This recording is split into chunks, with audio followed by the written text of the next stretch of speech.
Merci de nous recevoir chez vous pour cet entretien spécial. La RTB, la chaîne au cœur des grands événements, reçoit pour vous ce soir une personnalité africaine de marque, née à Thiès, capitale du rail, carrefour de l'Afrique de l'Ouest. Il est diplômé de la prestigieuse École nationale d'administration du Sénégal. Il se lance dans l'arène politique en 2014 sous la bannière du PASTEF, patriote du Sénégal pour l'éthique, le travail et la fraternité. À la tête de ce parti, il place la rigueur, la probité au centre de ses priorités. Son discours de rupture pour un Sénégal et une Afrique libre et digne mobilise la jeunesse. Élu comme député en 2017, son parti crée la surprise en arrivant troisième à l'élection présidentielle en 2019. Il est empêché d'être candidat à l'élection présidentielle de 2024, mais le PASTEF, sous sa houlette, remporte le scrutin présidentiel dès le premier tour. Bassirou Diomaye Faye est élu président de la République du Sénégal et le nomme comme Premier ministre. Vous l'aurez deviné, nous recevons ce soir son Excellence Ousmane Sonko, Premier ministre du Sénégal. Bonsoir, Monsieur le Premier ministre. Bonsoir, M. Aboubakar. Alors, vous êtes à Ouagadougou donc, pour l'inauguration du mausolée de Thomas Sankara. Alors déjà, comment est-ce que vous appréciez donc l'érection de ce mausolée en mémoire du père de la Révolution d'août 83? Merci. Vous me permettrez d'abord de réitérer toute la satisfaction qui est la mienne d'être aujourd'hui en terre du Faso, qui est un peuple et un pays que j'ai toujours admiré, et remercier toutes les autorités pour le chaleureux accueil qu'on a eu depuis ce matin, depuis l'aéroport jusqu'à la réception avec le président du Faso, et toute l'attention dont on a bénéficié depuis ce matin. C'est un plaisir d'être là, et je crois qu'également la télévision nationale du Faso me devra quelque chose, parce que c'est la première interview que j'accorde depuis 3 ans à une télévision étrangère, et c'est vous dire l'importance que j'accordais à cette visite, qui est une visite qui a un double sens. D'abord, comme vous l'avez dit, je suis venu sur invitation de mon homologue, le Premier ministre du Faso, à qui j'avais exprimé d'abord mon souhait de venir pour une visite de travail. Et il a reformulé en proposant cette date qui coïncidait effectivement avec le second terme de ma visite, l'inauguration du mausolée d'un des plus grands hommes que l'Afrique ait produit, qui est une référence pour nous tous depuis notre tendre enfance, en l'occurrence le président Thomas Isidore Sankara. Et j'ai sauté sur l'occasion parce que coïncidence ne pouvait mieux tomber pour être là aujourd'hui. Et nous avons démarré effectivement les discussions de manière plus ou moins informelle.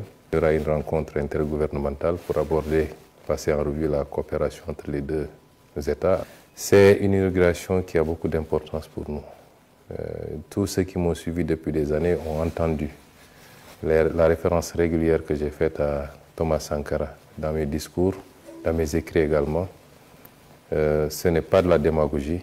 Je considère que c'est un homme qui a beaucoup apporté à l'Afrique, qui certainement était peut-être un peu en avance sur son temps, mais qui aujourd'hui continue de nous inspirer dans la double dimension de son combat, dimension de souveraineté, de patriotisme, c'est extrêmement important, mais dimension également d'une gestion rigoureuse et sérieuse de l'État, sobre, pour être au service des populations. Et c'est pourquoi c'est important pour moi d'être aujourd'hui ici et de représenter à travers moi son Excellence le Président de la République, Bassirou Diomaye Faye, mais également tout le peuple sénégalais. D'accord, justement, que représente le président Thomas Sankara pour vous? Vous savez, nous sommes lancés en politique à partir d'un certain nombre de constats, des constats relatifs à des préoccupations internes au Sénégal, mais des constats beaucoup plus génériques par rapport au rapport de l'Afrique au reste du monde. Et évidemment, deux notions ont pris une importance particulière dans notre diagnostic de base qui a prévalu à la création du parti, la notion de patriotisme qui interpelle le Sénégal en tant que peuple, en tant que nation, en tant qu'État, et la notion de souveraineté qui renvoie au panafricanisme dans sa dimension la plus fluide. Évidemment, l'Afrique n'est pas une réalité homogène. Il ne faut pas qu'on se leurre en pensant que dès qu'on parle de l'Afrique, c'est comme si c'était une seule réalité. C'est un continent qui, d'est en ouest, du nord au sud, présente des spécificités. Mais c'est un continent qui, à la base, regroupe un certain nombre de caractéristiques communes, indépendamment des petites différences. Et sous ce second aspect, un certain nombre de leaders politiques illuminent effectivement nos réflexions, mais également guident quelque part notre action. Il s'agit certainement du président Thomas Sankara, mais il y a d'autres leaders comme Patrice Lumumba, comme Mamadou Dia au Sénégal, qui est d'ailleurs une de nos références les plus solides. Vous avez vu que récemment, le président Diomaye a rebaptisé la plus grande avenue chez nous pour lui donner le nom du président Mamadou Dia. Certainement d'autres, Kwame Nkrumah à côté. C'est autant de leaders qui nous inspirent. Évidemment, nous nous inspirons d'eux, mais en nous adaptant à notre contexte. Les contextes ne sont pas les mêmes et nous pouvons prendre beaucoup de leurs idées, de leur conception des choses, mais en l'adaptant à notre contexte, à notre temps et aux outils dont nous disposons aujourd'hui. Et c'est cela que représente effectivement Thomas Sankara. Ce n'est pas seulement dans le discours politique, mais les actes qui ont été posés durant le court temps qu'a duré son règne pour souverainiser le Burkina Faso, pour ramener les valeurs et les traditions qui fondent la société burkinabé. Ça, c'est extrêmement important pour tout Africain qui veut aujourd'hui mener un combat similaire. Justement, est-ce que vous pensez que les pays africains aujourd'hui doivent s'inspirer donc de cet idéal de souveraineté, de lutte contre l'impérialisme qu'a incarné le président Thomas Sankara donc pour aller de l'avant? Vous savez, je serais très prétentieux pour pouvoir parler au nom de toute l'Afrique et j'éviterai sûrement d'apparaître comme un donneur de leçons. Je peux parler du Sénégal avec beaucoup d'aisance. Je peux, avec beaucoup d'humilité, faire des suggestions pour le reste de l'Afrique. Et je pense que nous devons poser les actes dès lors qu'on nous a dit que nous étions des États indépendants.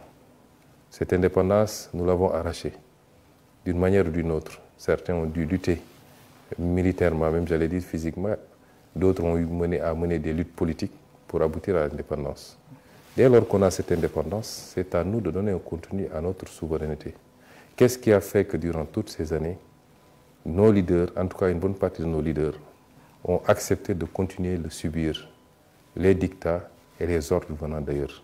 Ça renvoie à nous-mêmes, à nos élites d'abord, mais également peut-être pour une moindre part au peuple qui doit s'intéresser et s'impliquer dans la gestion de la chose publique. Et c'est pourquoi nous considérons qu'il nous faut beaucoup moins être dans la défensive, mais incarner de manière offensive l'indépendance que nous avons acquise. C'est-à-dire que nous avons acquis en posant des actes très concrets et voir dans quelle mesure ces actes-là seront contredits ou contrecarrés par d'autres. À partir de ce moment, on pourrait revenir sur l'aspect défensif de la souveraineté. Et c'est pourquoi, si je prends l'image du Sénégal, depuis 1 an qu'on est au pouvoir, on a posé des actes de souveraineté. Je n'en veux pour preuve que la présence militaire. On a dit on ne peut pas admettre au Sénégal qu'il y ait des bases militaires étrangères. Et pour tout pays qui avait une base militaire au Sénégal, on l'a notifié pour leur dire que nous demandons à ceux qui retirent toutes les troupes du Sénégal. Et cette opération est lancée. Si vous avez suivi l'actualité, il y a 2 jours, une base militaire a été libérée et le processus prendra fin d'ici le mois de juillet et le Sénégal n'aura plus sur son sol de base militaire étrangère. On n'a pas besoin, pour moi ça doit être un acte ordinaire pour un pays, de dire que nous sommes souverains, nous avons une armée nationale, nous avons des forces de défense et de sécurité, nous pensons pouvoir gérer nous-mêmes notre sécurité. Et c'est autant d'actes qui sont posés sur la gestion de nos ressources naturelles. Qu'est-ce qui a fait que l'Afrique n'ait pas pu bénéficier de ces ressources naturelles comme l'ont pu d'autres zones du monde, en Asie, dans le Golfe, en Europe, en Amérique, tout le monde jouit de ces ressources naturelles, sauf l'Afrique. Pourquoi? Est-ce qu'il y a besoin d'un discours? Non. On pose les actes. S'il y a des choses à renégocier, on les négocie. Nous sommes ouverts pour le partenariat avec le monde entier, mais qu'il soit juste, équilibré et mutuellement gagnant. Ça, c'est des actes qu'il faut poser et avancer. Et je pense que nous nous inscrivons, nous, dans cette dynamique, et nous souhaitons que ça puisse être le cas de tous les pays africains, parce que le continent doit prendre son destin en main maintenant, et de manière souveraine, de manière assumée, mais en comptant d'abord et essentiellement sur lui-même. Et c'est je n'ose pas de manière péremptoire ou impérative l'élargir à tout le monde, mais je peux, dans le discours et dans les actes qu'on pose, en espérer, inspirer également, comme nous nous inspirons nous-mêmes de ce qui se fait de bien dans d'autres pays africains. D'accord. Alors, Monsieur le Premier ministre, l'une des questions en débat actuellement au sein de la jeunesse africaine, c'est la question donc du franc CFA. Alors, quel regard vous portez donc sur le franc CFA? Notre position sur le franc CFA a été très constante. Vous savez, j'ai la chance d'être un homme politique qui a écrit des livres. Et ma pensée est dans ces livres-là. Mais ma pensée est exprimée également à travers des émissions, des meetings. Notre position a été toujours constante. L'effort d'intégration d'une sous-région qui passe par des actes forts pour avoir un marché commun, pour avoir des législations tarifaires communes, pour avoir une monnaie commune, c'est un effort salutaire. Nous voulons un espace intégré. Nous voulons une zone la plus intégrée possible en Afrique de l'Ouest, qui peut aller au-delà de l'espace UEMOA, mais nous le voulons. Nous le souhaitons. Parce que nous sommes dans un monde où les gens se regroupent dans des ensembles pour être plus forts. C'est notre souhait. Et la monnaie est un instrument extrêmement important de politique pour un État. À côté de la politique budgétaire, la politique monétaire est extrêmement importante. Et c'est important que la zone ait réussi de mettre en place un marché commun, de mettre en place une monnaie commune. Mais il y avait un problème. Le problème, c'est que cette monnaie continuait à symboliser quelque part une présence coloniale, quoi qu'on dise. Et nous avons considéré que cette monnaie dépouillée de ces éléments-là redevenait une monnaie des Africains, par les Africains et pour les Africains. Il y a des aspects symboliques, c'est l'appellation de la monnaie, même si CFA de 1960 ne signifie plus tellement CFA de 1900, mais le seul fait qu'on parle encore de CFA pose problème. Ça, c'est un élément. Mais ça, c'est les aspects les moins importants. C'est symbolique. Après, la monnaie est un instrument, comme je l'ai dit, de politique publique. Le débat qu'on se pose, c'est est-ce que cette monnaie, telle qu'elle se présente aujourd'hui, est adaptée à nos options de développement? De la réponse à cette question doit dépendre l'orientation qu'on va prendre. La monnaie CFA, arrimée à l'euro et à la zone euro, semble être une monnaie trop forte pour nos économies, qui nous restreint à être des pays importateurs qui consomment ce qui est produit ailleurs, mais qui ne nous rend pas très compétitifs quand on veut inverser la tendance. Or, la logique dans nos pays, c'est d'aller vers une politique de substitution des imports. C'est entre autres un des griefs économiques, il y en a beaucoup d'autres, notamment le manque de flexibilité et beaucoup d'autres aspects. À partir de ce moment, c'est de la réponse qu'on apporte à ces considérations techniques qu'aura dépendre notre décision d'aller dans tel ou tel autre sens. Et nous avions dit, depuis mes écrits, mon livre de 2018, quand je devais être candidat à l'élection présidentielle, jusqu'au programme du président Bassirou Diomaye de 2024, nous sommes restés constants. Nous sommes dans un ensemble qui présente ses avantages, mais qui a des inconvénients. Nous poserons le débat avec nos partenaires pour leur dire que nous devons évoluer. Si une solution est trouvée dans ce cadre-là, tant mieux. Il n'y a aucune raison pour que nous sortions de cette monnaie. Mais si ce n'est pas le cas, nous assumerons notre responsabilité. Et nous sommes toujours dans cette logique. Quand nous sommes arrivés, la BCEAO, qui est l'institution commune, nous a présenté les travaux qu'ils ont faits, qui vont exactement dans le sens de ce que nous avons dit tout à l'heure. Il s'agit maintenant pour les présidents de se retrouver pour valider un certain nombre d'options. Ça, c'est l'aspect politique. Les techniciens ont fait leur travail. Et nous espérons que les présidents vont convoquer, vont statuer, vont nous permettre de faire un pas significatif vers l'appropriation totale et définitive de notre monnaie pour pouvoir avoir un instrument monétaire et une politique monétaire, ce qui n'est pas le cas actuellement. C'est pourquoi nous sommes toujours obligés de nous recentrer sur nos politiques budgétaires avec les tensions que nous vivons. C'est ça notre position, nous restons constants. Il y a beaucoup d'amalgames qui se font, oui, c'est eux qui avaient dit qu'ils sortiraient. Un État se gère de manière responsable. Et nous sommes avant tout des panafricanistes. Tout ce qu'on peut faire pour rester dans la cohésion, nous le ferons. Mais si on se rend compte que ça ne va pas dans le bon sens et que ce n'est pas bon pour nous, le panafricanisme a ses limites également. Ça ne peut pas se faire au détriment des intérêts des États. À partir de ce moment, nous assumerons toutes nos responsabilités par rapport à cette monnaie. D'accord. Alors, Monsieur le Premier ministre, l'intégration économique en Afrique de l'Est rencontre actuellement des difficultés. La CEDEAO compte actuellement 12 pays, après donc le retrait des pays de l'AES. Comment est-ce que, justement, vous avez vécu, ou vous vivez en tout cas cette rupture entre la CEDEAO et l'AES? Avec beaucoup de regrets. Il faut dire les choses, ne pas être panafricaniste et souhaiter que les ensembles, les fragiles ensembles que nous avions peiné à rassembler éclatent. Je ne pense pas que les pays de l'AES l'aient fait de gaieté de cœur. Je ne pense pas que le reste de la CEDEAO l'ait accepté de gaieté de cœur. Les rassemblements, c'est d'abord les rassemblements des peuples, avant d'être les rassemblements des dirigeants. Et les peuples continueront à être des peuples de la CEDEAO, quoi qu'on veuille. Ce n'est pas parce que 3 pays sont sortis de la CEDEAO qu'on est dans une rupture totale, opaque, et qu'il n'y ait plus de relations commerciales, de relations économiques, de relations sociales même. Parce que de part et d'autre des frontières, c'est souvent les mêmes populations avec les mêmes ethnies qui vivent. Et notre zone est condamnée à vivre ensemble. Nous sommes liés par l'histoire, par la géographie. Nous n'avons pas de choix. Maintenant, il y a des situations politiques qui se présentent à nous.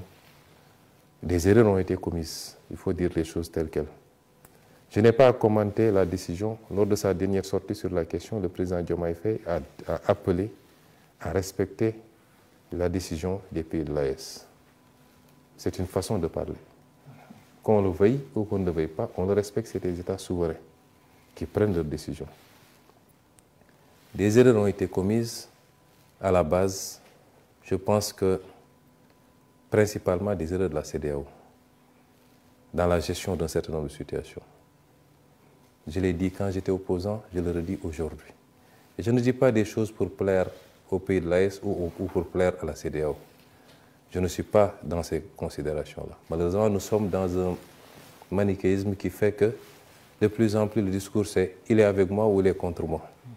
Vous pouvez être convergent sur 80%, 90%, il suffit que sur une question, il y ait des avis divergents et vous devenez, des avis divergents du moins, et vous devenez l'ennemi. Ce n'est pas ça. Nous devons aujourd'hui nous élever à la hauteur de nos responsabilités, tous tant que nous sommes. Je ne cherche pas à plaire aux uns et aux autres. Je reste fidèle à mes idées. Je dis qu'à la base, il y a eu des problèmes. Quand il y a eu la prise de pouvoir au Mali, j'ai été le premier à faire un message de soutien absolu. Ce fut le cas ici, au Burkina Faso. Quand il y a eu la prise de pouvoir au Niger, j'étais en détention. Mais j'ai réussi à faire passer un texte sur ma page Facebook non seulement pour apporter mon soutien, mais pour m'inscrire en faux par rapport aux menaces de la CEDEAO de l'époque d'intervenir militairement. C'est des choses qu'on ne peut pas comprendre. L'embargo qui a été fait contre le Mali, c'est inacceptable. Et un pays comme le Sénégal n'aurait jamais dû, en tout cas si nous étions au pouvoir, nous n'aurions jamais accepté cela. On ne règle pas ces problèmes-là de cette manière. On ne peut pas choisir d'aller intervenir militairement dans un pays alors qu'on ne l'a pas suffisamment aidé à faire face à ces problèmes d'insécurité. Et une organisation doit se doter de règles qu'elle peut faire respecter pour tout le monde. Est-ce que si aujourd'hui la même situation se posait au Nigeria, la CEDEAO allait menacer d'aller intervenir militairement? Pourtant, tous les pays membres de la CEDEAO sont des pays d'égale dignité. Et beaucoup d'erreurs ont été commises. Et nous l'avons dénoncé, nous, quand on était opposants, et nous continuons à le dénoncer. Mais malgré tout, les problèmes familiaux se règlent en famille. Des gens ont eu des problèmes beaucoup plus profonds. Des gens se sont menés des guerres qui sont devenues des guerres mondiales, avec des dizaines de millions de morts. Et aujourd'hui, ils sont dans les espaces intégrés pour faire face au reste du monde. Et c'est nous, dans ce sens-là, que nous avions dit que notre souhait, c'est que l'espace n'éclate pas. Parce que même si ça a éclaté, nous continuerons à travailler ensemble. Prenez le cas du Burkina et du Sénégal. Nous avons 20 accords de coopération signés et ratifiés. Il y a 23 autres qui sont en cours de discussion. Vous pensez que c'est parce que le Burkina n'est plus dans la CEDEAO que ça va arrêter? Non. Nous allons continuer et même peut-être accroître la coopération. Les espaces sont des espaces politiques, des cadres politiques. Mais ce qui va se passer entre les États et les peuples va continuer. Et nous espérons, en respectant les choix des uns et des autres, et j'espère que la CEDEAO va en tirer toutes les conséquences pour que, dans le traitement à la base, je disais tout le temps, on ne peut pas ignorer les causes réelles d'une maladie pour vouloir se pencher sur les symptômes. S'il y a coup d'État, qu'est-ce qui a amené les coups d'État? Et pourquoi, quand les gens font des tripotages constitutionnels, la CEDEAO ne parle pas? Quand des gens briment des opposants, la CEDEAO ne parle pas? Jusqu'à ce que certaines situations arrivent, on sort des communiqués, on fait des embargos et on menace d'intervenir militairement. C'est ces erreurs qui nous ont conduit à ça. Et j'espère que la CEDEAO en tirera toutes les leçons et surtout aura l'ouverture qu'il faut pour traiter tous les États de manière égale. Il n'y a pas ici de grands ou de petits États, etc. Et peut-être sous ce chapitre, et je ne désespère pas, tôt ou tard, que les retrouvailles se fassent, parce que nous avons un destin commun. Justement, le président Diomaye Faye et son homologue du Togo ont été désignés par la CEDEAO pour mener donc une médiation. Est-ce que vous pensez que les positions sont encore conciliables? Les positions sont toujours conciliables. L'histoire est faite de séparation et de retrouvailles. De séparation quelquefois très douloureuses, qui ont abouti certainement quelquefois à des guerres et tout, et de retrouvailles. C'est maintenant, c'est dans 10 ans, c'est dans 100 ans, Dieu seul sait. Mais d'abord sur la médiation, je pense que le président Faye a fait ce qu'il a fait de bonne volonté. Beaucoup de gens, même dans l'opinion publique, une certaine opinion publique, pas tout le monde dans les pays frères de l'AES, dès lors que le président Diomaye a été désigné médiateur, ont immédiatement voulu l'associer ou alors lui imputer une responsabilité dans ce qui s'est fait. Je rappelle que tout ça ne nous avait pas trouvé, nous, au pouvoir. Peut-être que ceux qui l'ont désigné médiateur ont considéré qu'ils étaient suffisamment déjà contestés ou indexés pour pouvoir eux-mêmes être les solutions. Et c'est pourquoi ils ont considéré que le Sénégal, qui venait d'accéder au pouvoir avec une certaine vigilité, pouvait peut-être réussir là où ils ont réussi. Mais ce n'est absolument pas un positionnement du Sénégal contre X ou pour Y. Le Sénégal n'est pas dans ces jeux-là. Et il l'a fait avec toute la bonne volonté du monde. Tout le respect dû à tout le monde. Parce que c'est ça l'identité aussi diplomatique du Sénégal. Mais dès lors qu'il a dit qu'il faut respecter la volonté et les choix du pays de l'AES, devons tous en tirer des conséquences que peut-être qu'il considère qu'il a fait ce qu'il pouvait, certainement il a déjà rendu compte à ses pairs de la CEDEAO, mais ce n'est pas pour autant la fin de l'histoire, comme je dis. Les relations bilatérales vont continuer et certainement le temps nous édifiera sur ce qui sera fait. Mais même si c'est maintenu, je dis que à la limite, ce n'est pas le plus important. Je vous donne un exemple. Si les pays de l'AES sortent de la CEDEAO, théoriquement, qu'est-ce qui manque? Ils ne sont plus dans le marché commun et ils ne partagent plus un certain nombre d'avantages communs en termes de facilité de circulation, en termes de documents de voyage, etc., etc. Mais fondamentalement, la ZLECAf, que nous avons tous ratifiée, offre exactement les mêmes avantages dans l'espace africain, beaucoup plus large. Et ce qui est indexé ici, dans le cadre de la CEDEAO, c'est particulièrement la dimension politique de la CEDEAO. La dimension politique. Avant qu'on arrive à la CEDEAO, la première formulation n'avait pas ces aspects politiques-là, où l'ensemble des pays pouvait s'intéresser sur ce qui se passait politiquement dans un autre pays et y intervenir.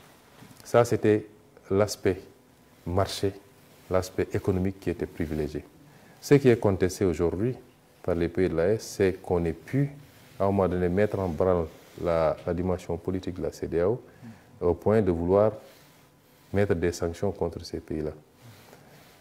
Je pense que l'évolution naturelle des choses va nous édifier, mais je ne vois pas d'impact important possible dans cette séparation sur le plan de la coopération entre les pays et dans la zone globalement. D'accord. Alors, Monsieur le Premier ministre, l'un des arguments qui a été avancé par les pays de l'AES pour sortir de la CEDEAO, c'est, si on peut le dire, la non-assistance face à la crise sécuritaire, à la lutte contre le terrorisme. Alors, aujourd'hui, comment est-ce que le Sahel, à votre avis, peut parvenir à juguler cette crise sécuritaire dans le Sahel? Vous me permettez d'abord de réitérer toute ma solidarité avec nos amis et frères du Sahel. Ce n'est pas une crise du Sahel, c'est une crise de l'Afrique d'une manière générale et de l'Afrique de l'Ouest. Aucun de nous ne sortira indemne de cette affaire et nous sommes tous, d'une manière ou d'une autre, sous la menace. Ceux qui font ces actes n'ont pas d'amis. Et la preuve, je crois qu'ils ont pu être à l'aise dans certains pays il y a quelques années et aujourd'hui ils attaquent ces mêmes pays. Nous ne devons pas nous cacher derrière notre petit droit en pensant que dès lors que je suis plus ou moins au chaud, j'échappe à cette menace. Apporter toute ma solidarité à tous les pays du Sahel et tous les pays frappés de ce terrorisme. Je crois que le Nigeria le vit depuis pas mal de temps avec un mouvement interne. Beaucoup d'autres pays, et même de plus en plus des pays comme le Bénin, le Togo, ainsi de suite. Le Sénégal est menacé également par ce phénomène. Peut-être que pour le moment, c'est plus difficile, mais je sais que dans la stratégie de ces groupes, aucun pays ne doit penser être épargné.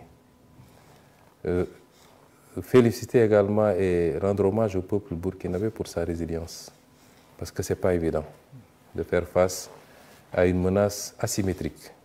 La difficulté, c'est qu'on n'est pas en face d'armées conventionnelles pour pouvoir mener une guerre conventionnelle que nos armées classiques connaissaient. Nous sommes face à une menace asymétrique extrêmement difficile qui commande qu'on se réinvente tout le temps en privilégiant d'autres méthodes d'anticipation. Présenter aussi nos condoléances pour toutes les vies humaines perdues. C'est douloureux. Les vies humaines civiles comme militaires, c'est douloureux. Ceci dit, je crois qu'il y avait des initiatives. Elles ont été trop lentes. La réactivité qu'il y a eu par rapport aux crises politiques n'est pas la même quand même que pour faire face à ce fléau. Ça, il faut le reconnaître. Je crois qu'il y avait la force d'intervention en attente que la CEDEAO a mis en place avec un certain nombre d'éléments, également des dotations en matériel des cotisations budgétaires pour pouvoir faire face. Et je crois que cette force en attente est toujours en attente et veut intervenir. Est-ce que ça a été lent? Je le crois, oui. Parce que quand il y a un problème politique dans un pays, la CEDEAO réagit rapidement. Sauf que dans le cas de mon pays, le Sénégal, la CEDEAO, on ne l'a pas entendu. Quand nous-mêmes, on était martyrisés, et j'étais en prison, on a vécu beaucoup de choses, on n'a pas entendu la CEDEAO. Je crois que c'est quand il y a peut-être des coups d'État qu'elle réagit rapidement. Mais ceci dit, pour moi, il n'est jamais trop tard, même dans la configuration actuelle, qu'il y ait l'AES à côté, le reste de la CEDEAO. Mais des pays de la CEDEAO sont frappés aujourd'hui par le terrorisme. Le terrorisme ne connaît pas de frontières. Il ne connaît pas de pays. Il ne connaît pas d'entité AES ou d'entité CEDEAO. Il frappe partout où il peut frapper. Donc, voilà un terrain de coopération entre l'AES et le reste de la CEDEAO qu'il faut continuer à implémenter, mais faudrait-il que les partis se retrouvent et continuent à se parler. Ce n'est pas la fin du monde que 3 pays aient décidé de s'organiser en confédération, mais ils sont des pays frontaliers à des pays de la CEDEAO. Il faut que les discussions reprennent, qu'on se retrouve autour des questions sécuritaires. Je dis que l'Afrique a 2 problèmes qui se manifestent de manière différente selon les pays. C'est le problème sécuritaire et c'est le problème économique.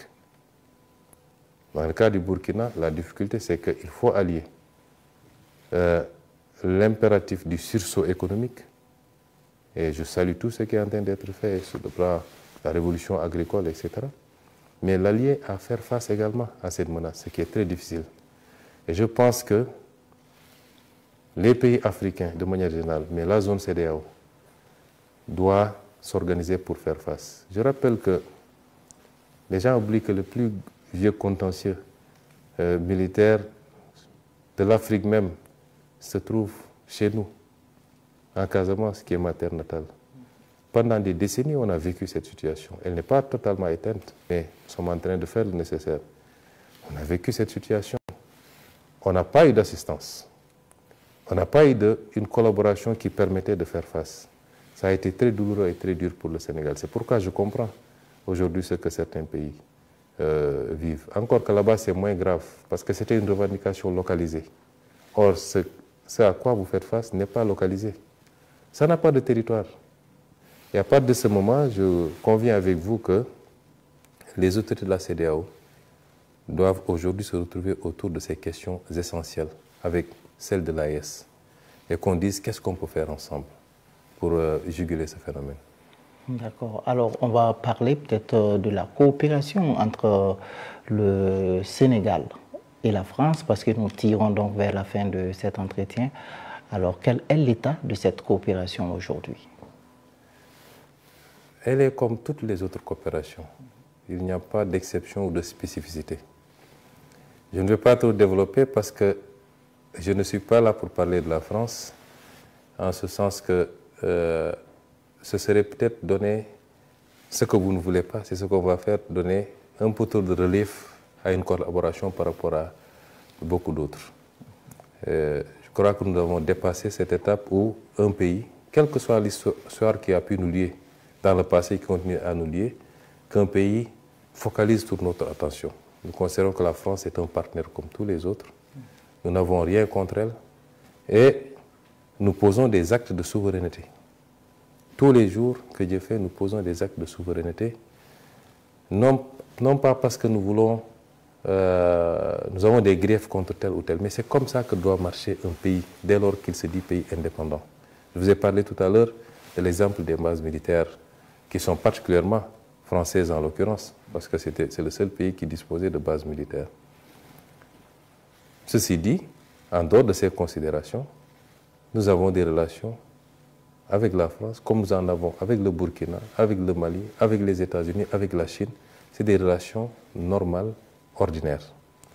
Nous n'avons pas peut-être les mêmes développements entre le Sénégal et la France que ceux qu'il y a eu entre le Burkina et la France ou un autre pays avec la France. Et c'est là où chaque pays doit s'adapter par rapport à son histoire. passée mais surtout présente.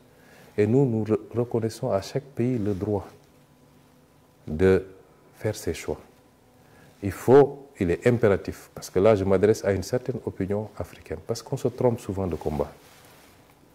Il faut qu'on sorte d'une posture où c'est comme ça ou c'est rien. On a été suffisamment divisé pendant trop longtemps, et quelquefois sur des détails. Aujourd'hui, il est question de réunir tous les panafricains, tous les souverainistes, de les réunir autour du combat qui est celui de la libération de l'Afrique, de la réappropriation par l'Afrique de ses ressources naturelles, de tout son potentiel, de gagner les vrais combats, qui sont les combats de la sécurité et le combat du développement économique et social. Et ce matin, on a longuement discuté avec le président Traoré, que je considère comme un ami et un frère. Le président Traoré, on se parlait, j'étais opposant, il venait d'arriver au pouvoir. La dernière fois qu'on s'est parlé avant mon arrestation, c'était 48 heures avant mon arrestation. Donc, ce n'est pas d'aujourd'hui que datent nos relations. Et aujourd'hui, on a eu quand même la possibilité en tête-à-tête de beaucoup discuter. Et nous pouvons avoir des points de convergence forts, mais nous pouvons avoir quelques éléments sur lesquels, selon la spécificité des pays, les gens n'ont pas les mêmes positions. Ça ne doit pas être des facteurs de cristallisation sur des positions. Parce que si on devait regarder les points de convergence, elles sont à 95%.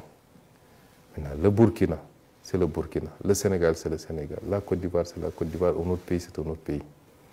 Et je réitère, nous, Sénégal, notre combat, au-delà des divergences qu'il y a, qu'on peut comprendre, c'est de tout faire pour réunir les fils et les filles d'Afrique autour d'objectifs communs, forts, pour faire face au reste du monde et aller à la conquête du monde.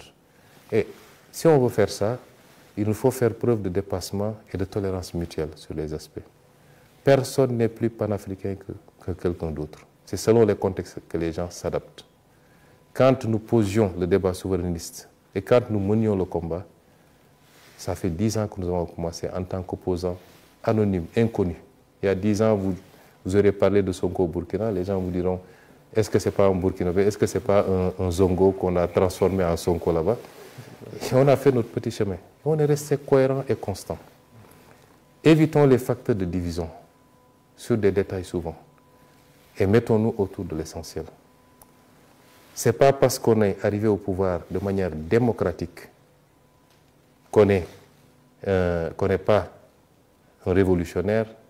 Ce n'est pas parce qu'on est arrivé au pouvoir par d'autres moyens qu'on est plus révolutionnaire que d'autres et vice-versa. Des gens ont été adulés, ils sont arrivés au pouvoir par les armes, ils ont été adulés parce qu'ils ont fait des résultats. Des gens sont arrivés par les urnes, ils ont été renversés parce qu'ils n'ont pas fait de résultats. Le plus important, c'est notre rapport à nos peuples, notre capacité à nous mettre au service de nos peuples et de l'Afrique. Et c'est important. Souvent, on apprécie sur ces détails. Le Burkina est une patrie pour moi. J'ai toujours eu beaucoup d'admiration pour le Burkina. Quand je fais des divertissements, c'est les films burkinabés que je regarde, le curé, l'Adi et autres, parce que c'est ça mon divertissement, moi. Et j'apprécie beaucoup le peuple burkinabé pour sa correction, son éducation, son originalité, rester le même peuple. J'aime beaucoup ce pays, son originalité, et je crois que le Sénégal et le Burkina ont plus de liens qu'ils le soupçonnent eux-mêmes.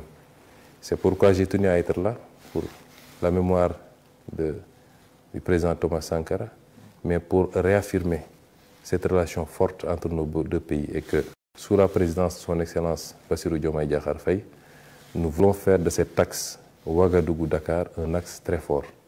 Le reste, c'est de la politique. AES, CEDEAO, ce qui nous intéresse. Nous allons renforcer nos relations avec le Burkina, avec le Mali, avec le Niger et avec tous les autres pays parce que c'est ça nos convictions. D'accord. Alors, dernière question, Monsieur le Premier ministre. Alors, vous êtes là pour le mausolée Thomas Sankara. Aujourd'hui, quel message vous avez donc à l'endroit de la jeunesse africaine? D'abord, un message de d'unité. Je crois qu'il y a, je ne veux pas utiliser le terme, mais quand je vois souvent ce qui se passe actuellement, j'ai l'impression que l'Afrique est plus divisée que jamais. Et au niveau de son segment le plus essentiel, sa jeunesse. La jeunesse de l'Afrique, c'est sa force. Il faut qu'on transforme cette jeunesse non pas en charge, mais en dividende. Le dividende démographique. Cette jeunesse doit être à la pointe du combat panafricain, du combat de l'unité. Le panafricanisme ne veut pas dire qu'un jour ou l'autre, on sera un seul pays. Non. Mais c'est de faire de ce continent un espace libre, cohérent pour tout Africain. Et de le hisser au niveau qui doit être le sien. Parce que j'ai tendance à dire que le XXIe siècle doit être africain. C'est notre siècle. C'est le seul continent qui a encore des marges extrêmement importantes. La Chine, sur ces 30 dernières années, a été le moteur de la croissance mondiale. Elle s'essouffle. Ça doit être maintenant le tour de l'Afrique. Évidemment, il nous faut régler la question de la sécurité, je suis d'accord avec vous. Mais il nous faut beaucoup parler à notre jeunesse. Qu'on ne se trompe pas d'ennemis. L'adversité qu'il y a quelquefois entre les êtres, même pour une petite compétition de football, c'est comme si c'est la guerre mondiale entre nos jeunes. Je pense qu'il faut aujourd'hui que notre jeunesse comprenne qu'elle doit être le fer de lance de cette unité. Il peut y avoir des problèmes politiques entre les dirigeants politiques, mais ce n'est pas entre les peuples. Aucun peuple africain ne est un autre peuple africain. Et souvent, au sein d'un même peuple, les actes posés par les gouvernants sont désapprouvés. Certains vont même jusqu'à faire des manifestations pour soutenir le Y. C'est un message d'unité, un message de dépassement. Qu'on sache que aucun de nos pays ne peut aller sans l'autre. C'est illusoire. Soit, quand même, un pays peut se développer s'il est bien géré, s'il est stable et s'il fait le nécessaire, il peut se développer. Mais il ne sera jamais une puissance. Parce que pour être une puissance, il faut un territoire, il faut une population. Si je dis territoire, c'est un territoire vaste. La zone Afrique de l'Ouest fait 6 500 000 km². Moins que la Chine, qui a 8 900 000, moins que les États-Unis, qui a 9 millions presque. Il faut une population. Le Burkina fait 25 millions ou 27 millions d'habitants. Le Sénégal en fait 18, ce n'est pas des marchés. La Chine fait 1,3 milliard, c'est pourquoi elle peut résister même aux attaques qu'elle subit. Nous avons ce destin commun, il faut qu'on le comprenne. Et ne pas jeter de l'huile sur le feu. Mon souhait, c'est que tout le monde se parle, qu'on essaie de dépasser cette situation et qu'on s'entraide mutuellement. Là où le Sénégal a des problèmes que le Burkina n'a pas, que le Burkina puisse être là et vice-versa. C'est ce message que là, je rends à la jeunesse, mais évidemment, il faut que l'élite politique soit à la hauteur également. Il faut que l'élite politique soit à la hauteur et sorte de ces conflits qui ne servent à rien. Sorte de... L'Afrique est attaquée en réalité. On a parlé tantôt de terrorisme. Mais, M. Aboubakar, d'où proviennent les armes que ces gens-là utilisent? Vous savez ce que coûte un drone? Vous savez ce que coûte même une Kalachnikov? D'où proviennent ces armes-là? Il y a des gens qui leur donnent ces armes. Mais en le faisant, ils n'attaquent pas le Burkina, ils attaquent toute l'Afrique. Et c'est une réponse commune qu'il nous faut face à ces phénomènes-là. Et nous devons mobiliser toutes nos populations, à commencer par la jeunesse, et que les élites politiques soient à la hauteur, et elles également, parce que c'est un gros problème. Et qu'on parvienne à identifier, je le réitère et c'est là où je vais chuter, les deux enjeux fondamentaux, la sécurité et le développement économique. Malheureusement, on perd beaucoup de temps sur le débat politique. Merci, Monsieur le Premier ministre, de nous avoir accordé cette interview. Tout le plaisir donc était pour nous. Madame, Monsieur, merci d'avoir suivi cet entretien que nous a accordé le Premier ministre du Sénégal, Ousmane Sonko. Restez en compagnie des programmes de la RTB. Bonsoir.